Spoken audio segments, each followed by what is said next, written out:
Greetings. My name is Ron Wotilla. Welcome to Take a Swing. Today on the show, we have legendary coach, leader, and leadership developer Debbie Muir joining us. Debbie, welcome to Take a Swing. Hi, Ron. Great to be here. I'm really looking forward to this conversation. Awesome. So, Debbie spent over 20 years coaching the sport of synchronized swimming. As many of the guests on Take a Swing create the situation, CV's too long to cover, but has taken athletes and teams into numerous international competitions, Pan Am's, Olympics, member of the Alberta and Canadian Sport Hall of Fame, the Canadian Olympic Hall of Fame, probably most known for some success with a couple of two or three athletes, but right now she's cutting her teeth as one of the co-founders of the leadership development company Great Traits.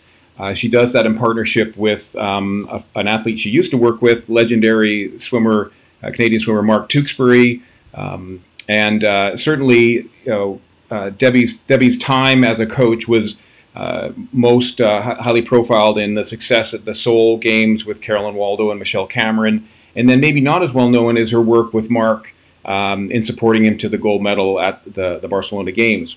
Debbie, as you know, we throw this framework at our guests and say, what do you like? What makes you curious? So, over to you to share some thoughts around what jumps off the page. Okay, well, first of all, I love your framework. It's sitting here right in front of me. And, I love anything that's process and framework that's perfect. But the one area that's really shouting out at me right at this moment is that the area of understand your environment. Mm-hmm. And within that area, that's all about relationship building and expectations and influencing, all that kind of thing. Within that, I like to narrow that down to this ability to be aware. This mm-hmm. awareness is so important for any leader and any coach that's out there. And when I talk about awareness, I mean it in three different ways. First way is self-aware. First of all, you have to be aware of yourself, your own thinking, and how that relates to your actions and behaviors, and how that might impact and influence the behaviors and actions of others. So it's super important that you understand that.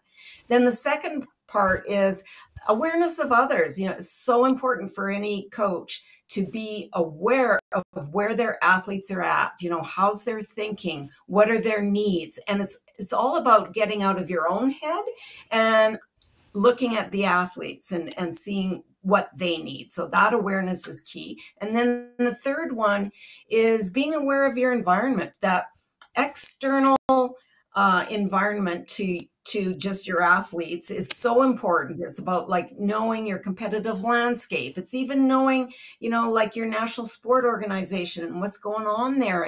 And are they providing you with the absolute best environment so that you can do your best job? And you need to be aware of that and then figure out how you can influence it.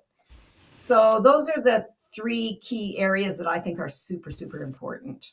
Yeah, great messaging. And Debbie, what's your guess on young coaches, coaches who are keen on making a mark domestically, internationally? Which one of those three might be the hardest one to tackle? Yeah, for sure, the hardest one is that ability to be accurately self-aware.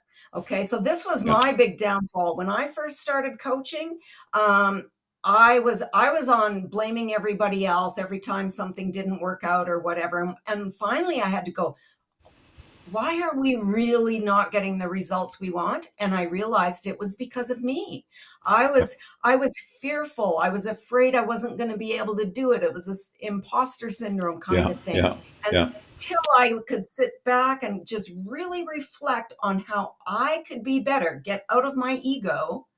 Until then, I wasn't getting the results that we really wanted to get. Yeah.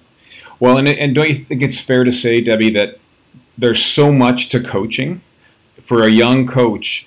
All that stuff's being thrown at them, and it's probably pretty natural to deprioritize the build the house first, right? The technical, the tactical. There's all that stuff. So is that probably pretty normal for coaches to shy away from building up their own story? Yeah, exactly. And I think it's that, and it's also the ego and the role models that we've had along the way. until you can let go of your ego and point the finger at you in a healthy, friendly way, Yeah. you know, like until you can do that, you're not going to be as successful as you Yeah. really want to be. Well, I would imagine that you and Mark do a brilliant job of just this in your Great Traits programming. So I hope everybody takes a peek if you're curious about making sure you show up better, or your organization can show up better. Have a look at Great Traits. And, you know, secondly, Debbie, just thank you for sharing your thoughts around what's essential to coaching. Our crowd has spoken; they're thrilled with your message, and we really appreciate you coming on Take a Swing. Perfect. That was really fun. Okay, thanks, Debbie.